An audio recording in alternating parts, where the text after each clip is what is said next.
afternoon, everyone, and welcome to News 3 Now, live at 4 on this Monday. Hope you all had a nice, toasty weekend. Is it hot enough for you? Holy cow. Yeah, and this is just the beginning. We're right at the front of it. Yeah, it's going to get worse. And no rain either, so very dry. We'll get to the weather in a bit, but first, here's what's making news on this Monday. A drowning over the weekend is raising more questions about the safety of the Wisconsin River. The city of Madison leaders say changes are coming to the State Street area as people complain about crime and unsafe conditions in the Madison hotspot. And the Trump administration is proposing that migrants seeking asylum in the U.S. first ask for protection from any country that they cross on their way to the United States. Let's take a look outside today. It was another sunny and hot day. Isn't this a beautiful shot? I'm assuming this is the sunrise this morning. Get out early. It was kind of, it's tolerable. That's where you want to be, in a boat in the middle of the lake. Oh, look at that shot. That is beautiful. And the heat goes on. And Dana Fulton's in the backyard. Kind of toasty. It is. It's a little toasty outside. Very, very, very sunny. If you're in the shade, that's where you get a little bit of a break from the sun, but otherwise it's just hot everywhere right now. Looking at Platteville, we have a nice clear sky. 1 or 2 clouds, and that's about it. There are some showers and thunderstorms in northern Wisconsin. Some of those may cross down a little bit into southern Wisconsin, or into central Wisconsin, near Camp Douglas or even Black River Falls, but we're really not expecting them to drift much further south than that. Right now we're at about 87 in Madison, close to 85 in Lone Rock, and 86 in Monroe. Our heat index, though, puts us a little closer to 89 in Madison and 94 in Janesville, about 93 in Boscoville right now. Now, over the next few hours, plan on enjoying a lot of sunshine. We don't have any storms again drifting our way. Temperatures will stay in the 80s up until sunset. And then overnight, we're looking at a pretty mild night and a very muggy start to tomorrow. Temperatures over the next few days, of course, are just going to continue to rise. We're not going to see any relief in the heat for quite some time.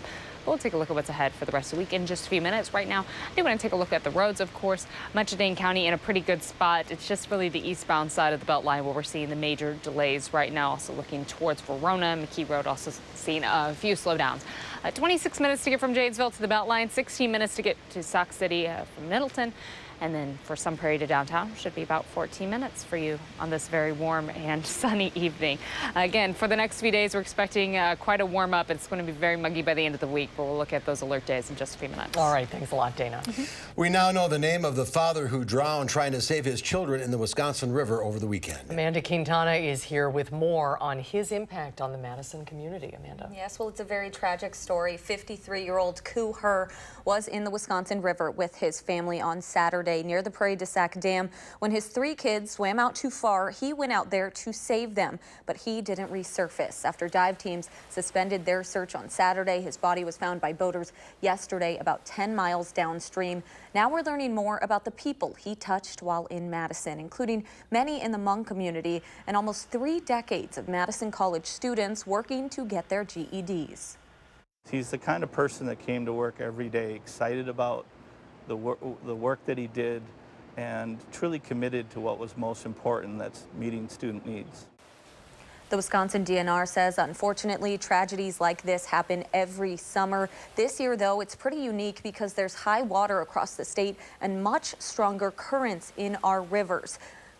After an accident like this one, DNR wants to bring awareness to the risks of being in the water and the importance of wearing a life jacket. His kids, all 3 kids, were wearing a life jacket, so they're okay, but he was not. Yeah, that's a dangerous river this time of year. All right, Amanda, thank you. Thanks, Amanda.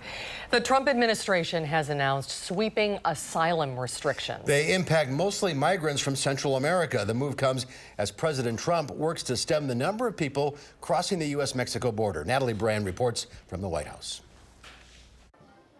President Trump showcased products made in America as his administration unveiled a new rule aimed at limiting asylum seekers crossing the southern border. We protect other people's borders, but we don't want to protect our own border.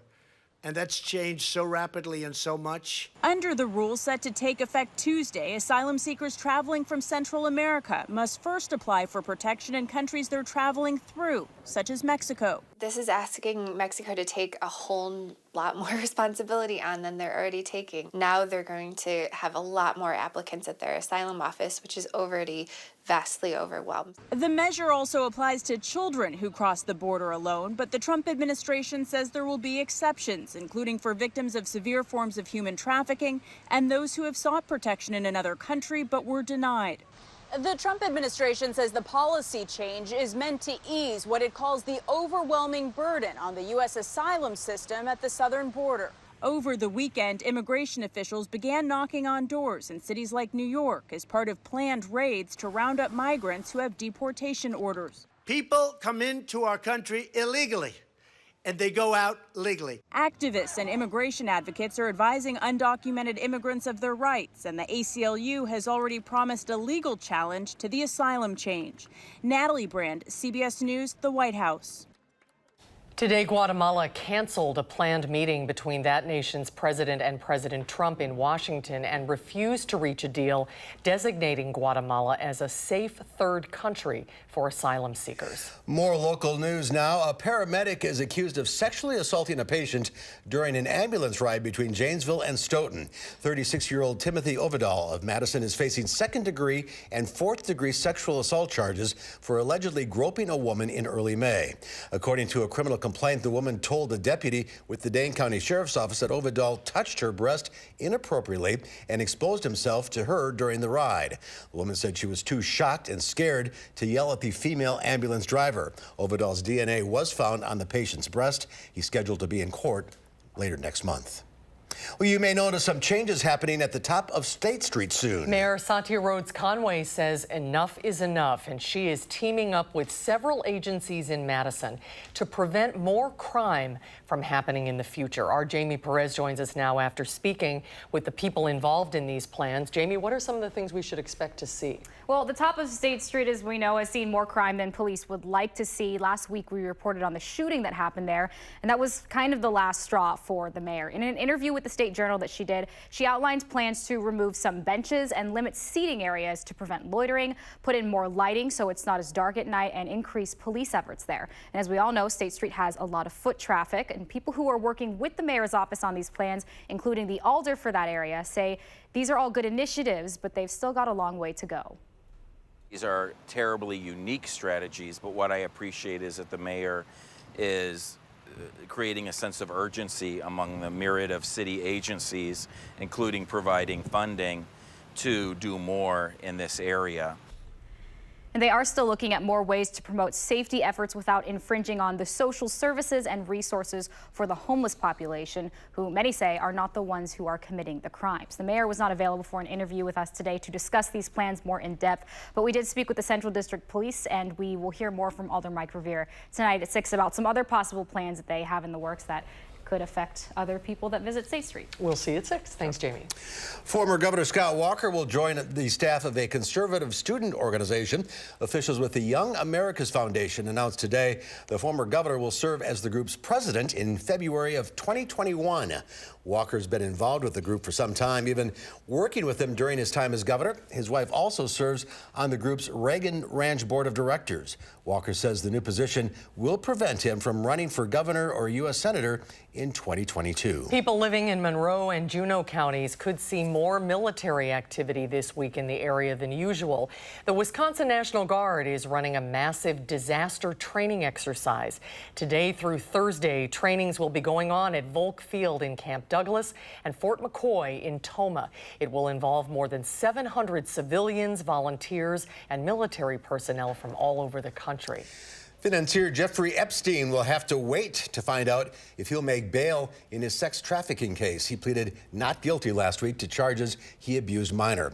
A federal judge said today he has not decided if Epstein deserves bail. He's accused of recruiting and abusing dozens of underage girls in his $77 million New York mansion and his Florida home in the early 2000s. Two of Epstein's accusers spoke at his bail hearing, including Courtney Wild, who said she was 14 at the time of the abuse. She at least wants her voice to be heard and for the judge to hear from her that there is a real danger presented. Prosecutors say a search of Epstein's home uncovered a fake passport that had his photo with a different name and a residence in Saudi Arabia listed, along with piles of cash and dozens of diamonds. For those reasons, prosecutors considered Epstein dangerous and a flight risk, but his lawyers argued that he should be able to await trial at his Manhattan mansion with electronic monitoring.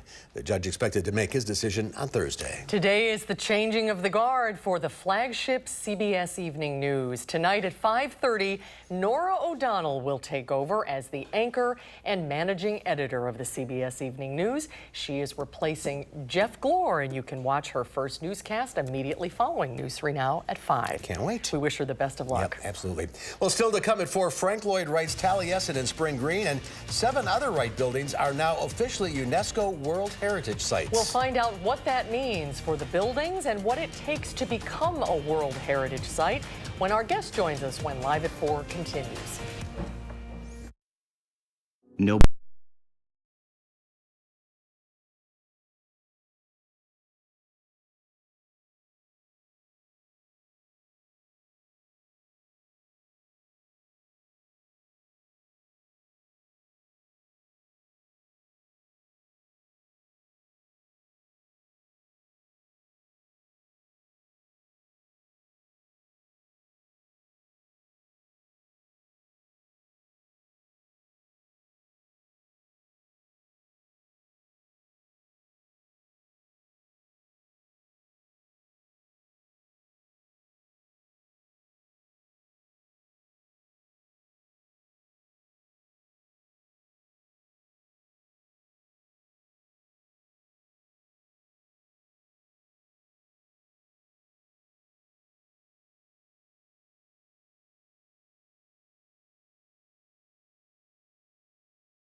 Well, some executives at Uber will not be getting paid if the company does not meet its diversity goals. The rideshare company released its latest diversity report today, and it showed that white males make up 30% of its 26,000 employee workforce. The report revealed the percentage of women in leadership roles grew from about 20% to 28% last year. The report also included its diversity and inclusion goals and the fact that the results are tied to the compensation of several senior executives. Uber hopes to meet those goals by interviewing more minority candidates for mid-career hires. It was another record-setting day on Wall Street. The Dow Industrials added 27 points for a record close at 27,359. The NASDAQ Composite Index also set a record, adding 14 points. The S&P 500 was up a half a point, but that was enough for a record close as well. Well, Frank Lloyd Wright's Herbert and Catherine Jacobs House on Madison's west side and Taliesin in Spring Green have joined 6 other buildings by the famed architect on the UNESCO World Heritage List. More than 1,000 sites in 167 countries are recognized by the United Nations Cultural Organization. Carrie Rodemaker is the executive director of Taliesin Preservation. Welcome to Live at 4. Congratulations. Thank you. Thanks for having us. This is exciting, and it's a very big deal, right? It is. It is. You know, it's been about 15, 20 years in the making. It's a long process, and we're just thrilled to be at the end, and now we can really start moving forward with this new inscription. So, what is a UNESCO World Heritage Site? So it's a United Nations educational, scientific, and cultural organization. And what they do is they really look at sites that are around the world and finding things that really stand out amongst them. And then they honor them. They celebrate them, and there's different things, recognition that comes along with them, such as, you know, protection, increased protection of these sites, but also the recognition. Yeah, and preservation as well. Yeah. How many of them are in the United States? There is now 24 sites. But how many in Wisconsin? Now there's 2. Just 2, just Yes. those 2. So, Yes. And there are none in any of the states really that surround us. That's correct. None in the Dakotas, none in Illinois or Minnesota, are there? No, not in Minnesota wow. either. Now Illinois, they also have 2 sites. Okay. Unity Temple and then the Roby House. And all of the buildings, I mean, there's many Right. more than 8. Why these 8? They really stand for the cultural, the educational, and the scientific. And what they did was looked at all of the different sites. And of course, they're all incredible in their own unique ways. But they had to pick. And so they looked at the ones that really stand out for that kind of significance. And we were just overjoyed that Taliesin was a part of them. Now, what will this mean for Taliesin? Well, it'll mean increased visitation. Increased visibility amongst the international community. And also, we're hoping for increased funding as well, in that it just is going to be highlighting a lot more of what we're doing, the site, the importance of the site. And we rely on gifts of support, we rely on those donors, and then also the visitation aspect as well. It certainly raises your visibility. It does, it does. It's quite a list of other properties and sites. Yeah, Taliesin is already very well known, but the other house near Jacob's Glenway, house. yeah, the Jacob's house near Glenway Golf Course, some people may have never even realized that we had a house like that in Madison. Right, and that is such a gem of a house. It is privately owned. Here it is. Yes, In the winter. Yeah. They give tours of this, though, don't they?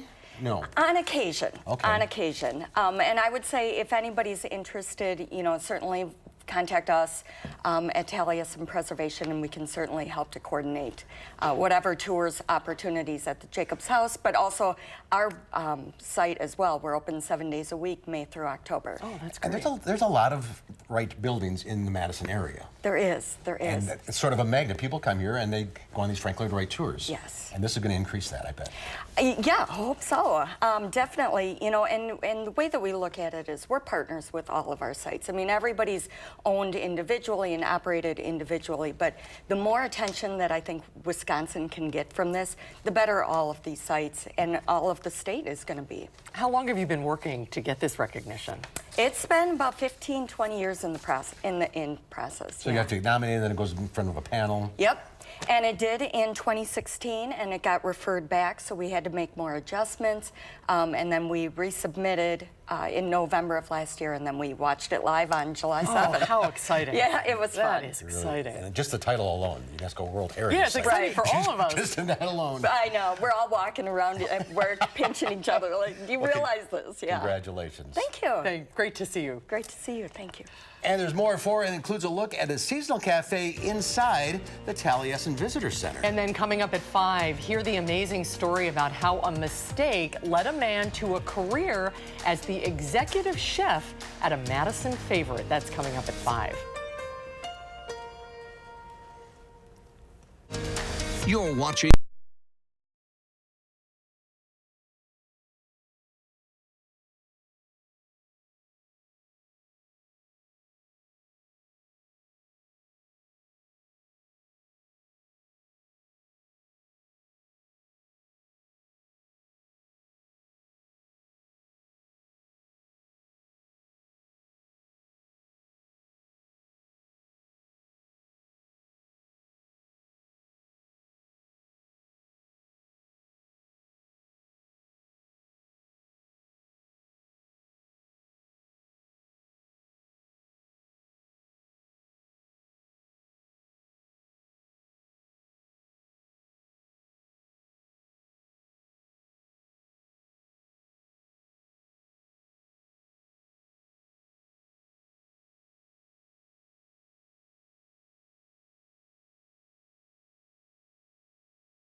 Take a look at this. True sneakerheads have a rare opportunity to expand their collection as Sotheby's in New York holds its first sneaker auction. These aren't just any old sneakers, but 100 of the rarest, most coveted sneakers around, including the Nike Moon shoe. Only 12 were produced. They're designed by Nike co-founder Bill Bowerman in 1972 for the Olympic trials. He used a waffle iron to make a handmade waffle tread on the sole. The shoe is expected to sell for as much as $160,000. Bidding runs through July 23rd, so you better hurry. Get your bid in. That's pretty cool. I'd like to see that. I think that would be interesting. There's some cool things in there, yeah. Well, some people hire a clown for their child's birthday party. But if you're a big New Jersey Devils hockey fan, you hire the team's mascot. However, this isn't what the family actually had planned. Playing with a parachute, the mascot started running towards the glass wall. Oh no, and he shattered it. The family of the birthday party posted it on Instagram saying the party ended with a bang, so they are ready for the next hockey season. Now, luckily, no one was hurt. Whoops. One little devil. The kids just stopped. Just stopped. Yeah. All right, you got to see this. Michael Lisi from Lissy. I'm sorry if I got it wrong. Michael from Albany sent this video of his French bulldog Griffin. Smart little guy has the right idea to keeping cool in this heat, and besides being adorable, it's a good reminder to make sure your pets are keeping cool as temperatures soar. Make sure they have plenty of water and keep them outdoors as little as possible. And breeds with shorter noses like French bulldogs are most at risk. Oh, that is so cute. Oh, it was great. Yeah. I could watch that all day long. My parents are here from South Carolina. Yeah. They came up to escape the heat. So the worst, timing is everything, I think right? they brought it with them. I think they brought it with them. That's what I told them. Exactly, yeah. We're in quite a little heat wave for the next several days, and it's really just ramping up. By the weekend, that's really when we're expecting this peak to hit us later on. We'll take a look at those temperatures, though, and of course our heat index readings for the rest of the week and the weekend right after the break.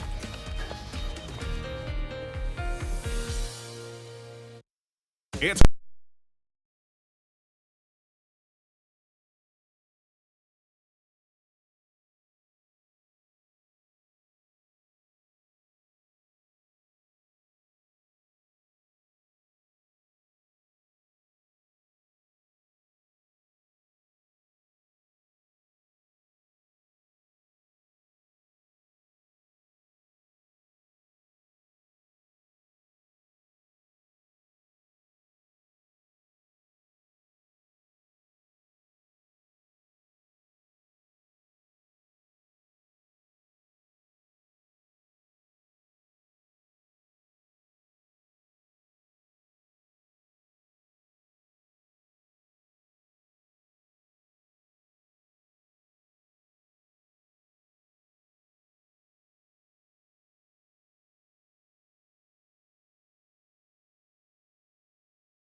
It's a little warm outside right now. Here's a live look from our WISC-TV Skycam. Mostly blue sky.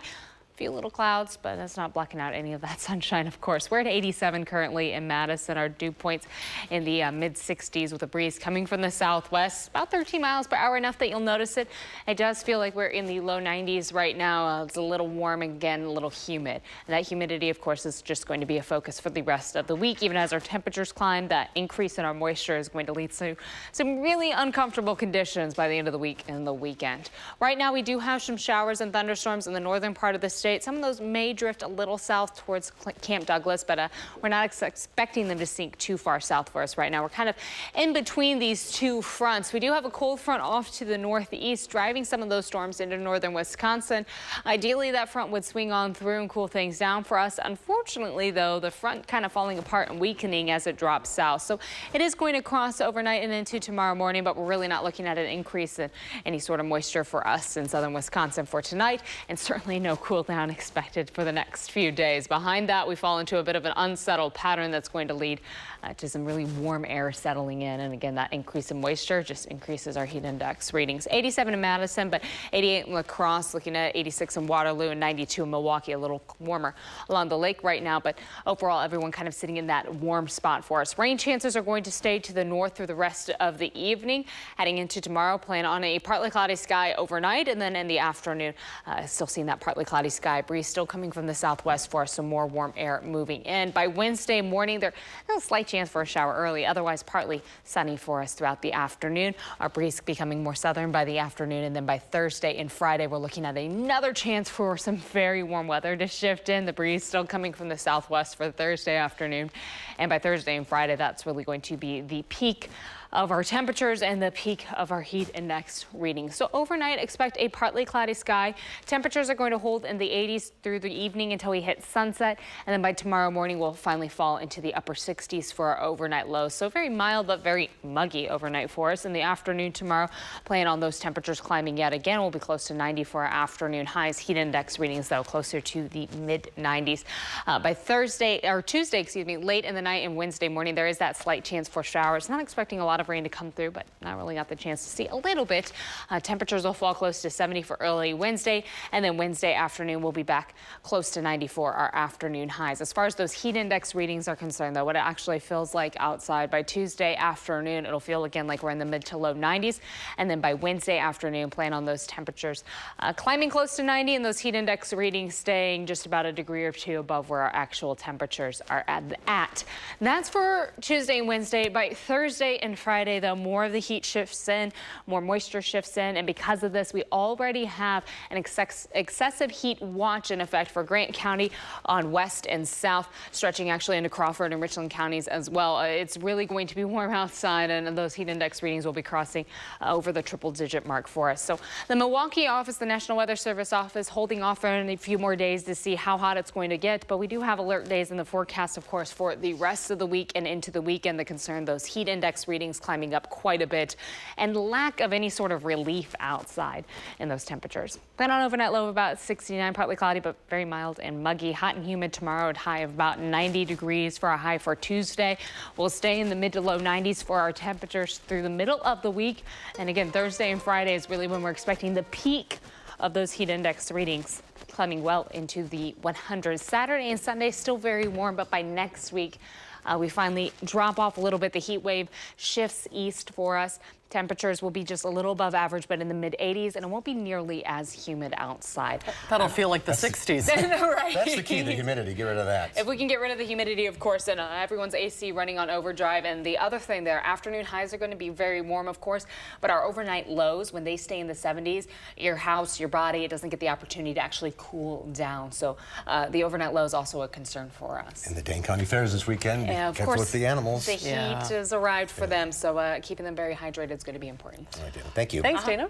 Well, we have more coverage now from Taliesin. No trip there would be complete without a stop at the Visitor Center. Inside, you'll find the Riverview Terrace Cafe. The seasonal cafe is run by participants of the Food Artisan Immersion Program, a work-study culinary project. Our tastemaker, Andrea Belling, went to Spring Green to check it out.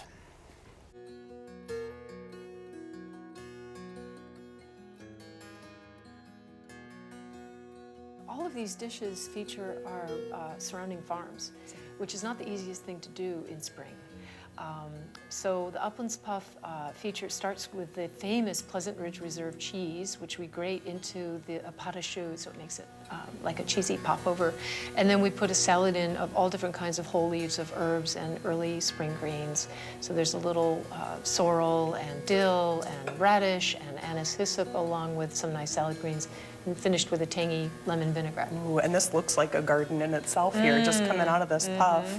And when I saw you guys cut that open in the kitchen, steam rose right out of it. It puts the artisan in our food artisan immersion program, because making the puff is definitely an artisanal cooking process. You have to slow down, pay attention, learn a lot of skills. So everything on our menu is a gift. It's intended to teach our students in our program, and teach ourselves, of course. So the puff is not easy to make, and so we have a graduate school of everyone. When we get it, when we nail it down and get it right, we've graduated, and we go on to the next thing. Yeah. This is a seasonal salad? Yeah, this is, we call it Salad of the Moment, and that was given that name by a wonderful chef who worked here last year, Barbara Wright, who helped us get going in our pilot year. And so this is also a medley of what's happening right now. So greens from the field, but these are wintered over beets and parsnips, in sort of like a pilaf with whole grains that we have cooked and made from Meadowlark Farms Organics, which raises grains for our flours as well.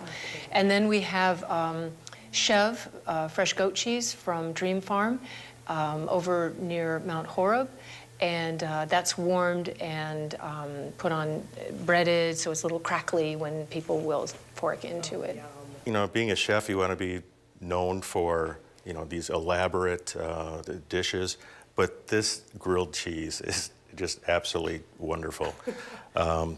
Very simple ingredients. We have the multi-grain bread. We use the Hooks cheese for this, and it's a classic grilled cheese. Melted inside, but then we take the grated Hooks cheddar, place it on the griddle, and put the sandwich right on top of that. And the cheese cooks down with the fat in there. It gets nice and crispy, and so when you take it off the grill, it's got this wonderful, technically known as a frico crust on. But Bruce also had another really cool idea for this to take it through the season. He came up with a dipping sauce. So the dipping sauces change as the season progresses. So we're spring here, and so this dipping sauce has chives in it and mustard and mayonnaise, and it's really good.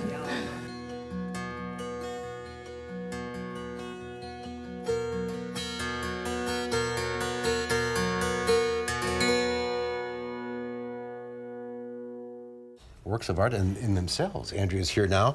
Tell us about this program.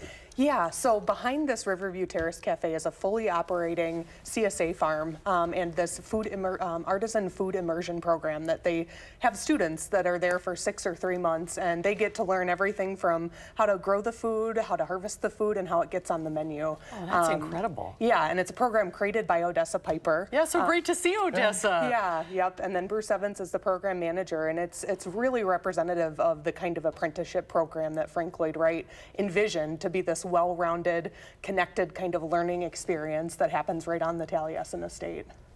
I'm making my grilled cheese like that. Didn't that look great? Now it's a UNESCO World Heritage Site. Yes, right. Yeah. So that's open to the public. Go in there. It is. Yep, they're open seasonally through October every day, and then November, Friday, Saturdays, and Sundays. Check it out. It's a great trip out there. Yeah, it is. It's beautiful. And thank you. Thanks, Andy. Good to see you. Well, there's more to come on Live at 4. It's a big day for online shoppers around the world. Prime Day isn't just for Amazon anymore. I'm Diane King Hall with how the online retail giant's competitors are also bringing Black Friday to July.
Here's a live look at downtown Madison, the capital, on this sunny Monday afternoon.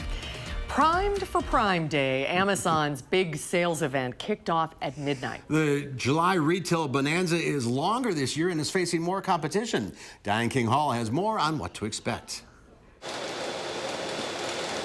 Amazon's Prime Day is supposed to be its biggest ever this year. Vice President Jim Shibai says there are more than 1 million items on sale. Customers can find great deals on doorbuster items, Amazon devices, but we've seen many customers actually go very deep into our catalog and complete their back-to-school shopping in a single swoop as well.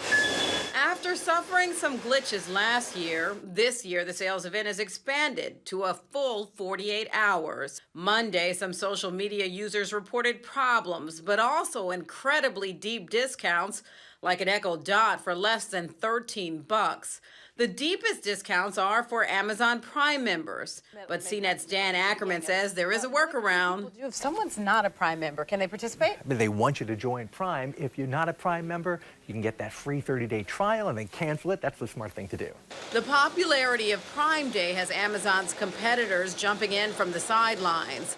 Walmart, Target, eBay, and Best Buy are all holding their own sales events. We're in a hyper-competitive environment. Retail has always been that way. The month of July is no different. One way Amazon is trying to hold on to its lead is with product offers backed by celebrities, including Mark Wahlberg, Kobe Bryant, and Lady Gaga.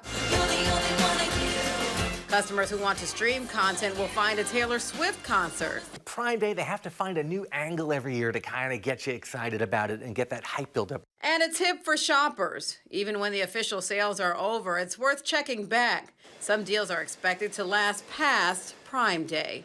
Diane King Hall, CBS News, New York. And in some cities, labor leaders are using Prime Day to call attention to conditions in the Amazon warehouses. Workers in Minnesota were planning a 6-hour work stoppage.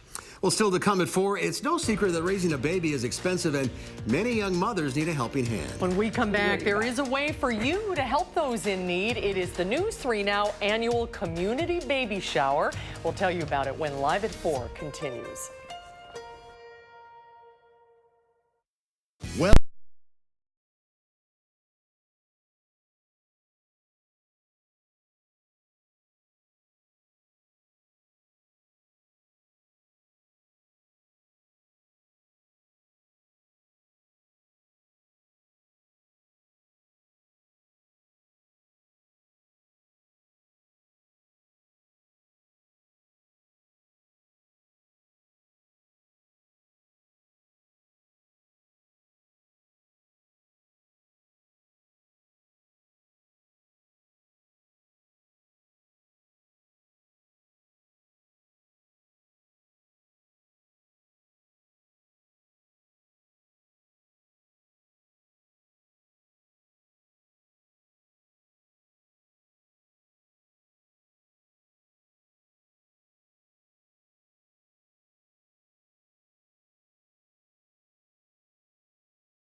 The eastbound side of the Beltline, of course, where we're seeing the most delays right now, but we do actually have a few incidents on the westbound side also. Eastbound, of course, right at Park Street. You can see a little more congested on the westbound side, though.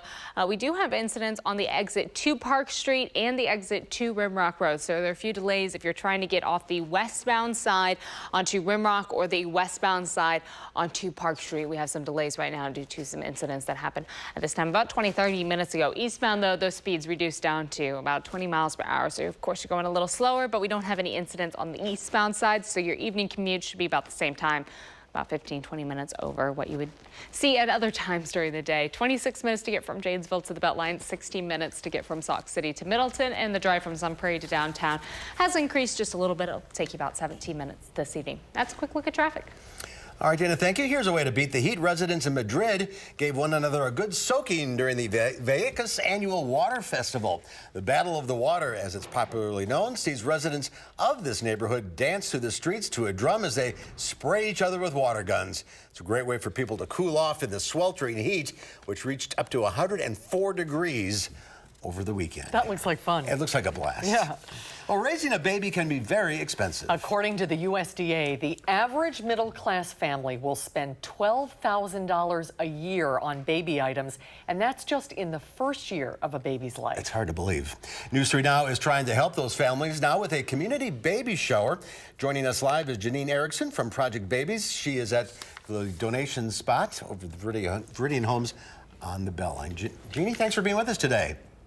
Well, thank you so much for having us be able to be here. If people new to the area, tell us how this works. So this is a community baby shower drive that collects absolutely any type of needed item that a baby would use in the course of a day or in a month. And then those items are donated to Project Babies. Project Babies is going to distribute those items through our November baby shower and also through our multiple baby closets that we have in the area. It's amazing how little people need so much stuff. That's I mean, true. you never know. You can never imagine how much a baby really needs. So if people have some items that they want to donate, where can they drop them off? So the main location is at Viridian Homes, and that is right off of Southtown Boulevard. On the Beltline. And what On the Beltline, yes. What kind of things are you looking for? Our biggest needs right now are going to be our lotions and body wash, which we have here, hooded bath towels, washcloths, and because this is a fall shower, early winter, even though we have sweltering heat, we can use cold weather clothing, so long sleeve onesies, sleepers, outfits that would be for the fall and the winter. We also need wipes and larger size diapers from 4 up is our main need. What about clothing, Jeannie? Do you want new things, or if things are a little gently used that babies have grown out of, can you donate those as well? So for the baby shower itself, we would really like to have new clothing items or excellent used condition. We really don't want to be giving any of our guests things that have even the smallest of stains or any type of tear on them, just to, you know, show them the respect that they deserve. Oh, yeah. So how do families get involved if they want to be on the receiving end of this? So that's really very simple. So they can place a call. I know on your website you have our outreach number, which is 608-770-9588. And you also have our outreach email, which is located on your website. They can also go to the Project Babies Facebook page and they can message me. I'm the one who handles that page, and say, hey, I'm interested in coming to the baby shower. What do I need to know? How many moms will you be inviting to the shower? Well, our invitations can go up as high as a little over 100. The first 100 people are automatically added to the list. Then we'll have to maybe put in a wait list to see if spaces open up. The shower is scheduled for November 16th. All right. And is there a financial requirement, or can anyone apply? No, absolutely not. There's no financial boundaries on either direction. Project Babies believes that if somebody says that they are in need of something, then they're in need, and we'll kind of sort out the rest after a while. So really, anyone is welcome to attend, and we don't ask questions about their finances at all. Well, that's a good deal. All right, babies in need. You can't beat that, can you? No, it's a wonderful event. We're so proud to be a part of it. Jeannie, thanks for being with us Well, today. thank you very much. Great to see you. Thank you. And here's You also, thank you. All right, here's the specifics. It's the community baby shower. It's July 15th through the 21st. Viridian Homes, drop it off on the Beltline. And anything, lotions, wipes. You name it. They need a lot of stuff. $12,000 worth, apparently. I think this all started with Katie Sai's baby when Jake, and Jake is probably like 23 or 24 years old now. Probably has babies of his own. So it's been very, very successful. All right, we'll be right back with a final check of your forecast.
Whew.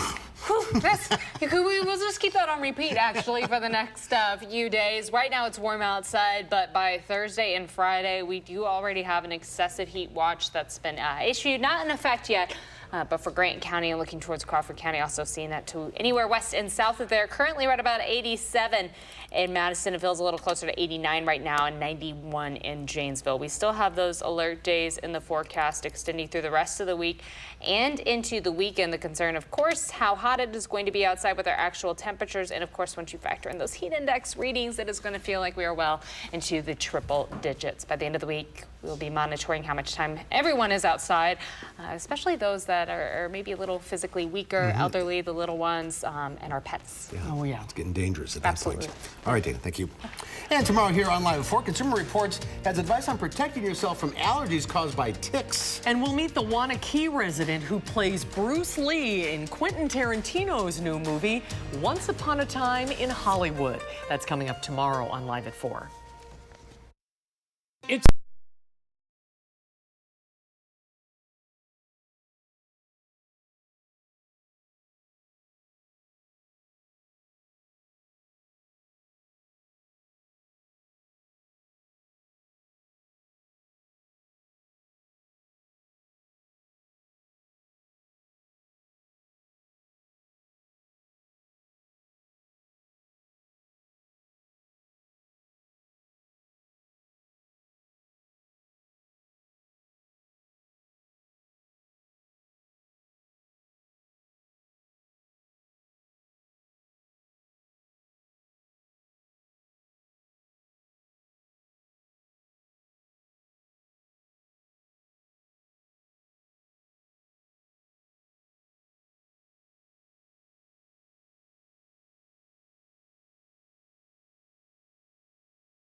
In today's Final Touch, if you have an iPad, that's all you need to pilot a super yacht. Well, that in $15 million. Yeah, right. That's the price of a Dastra yacht. It was valued at $15 million.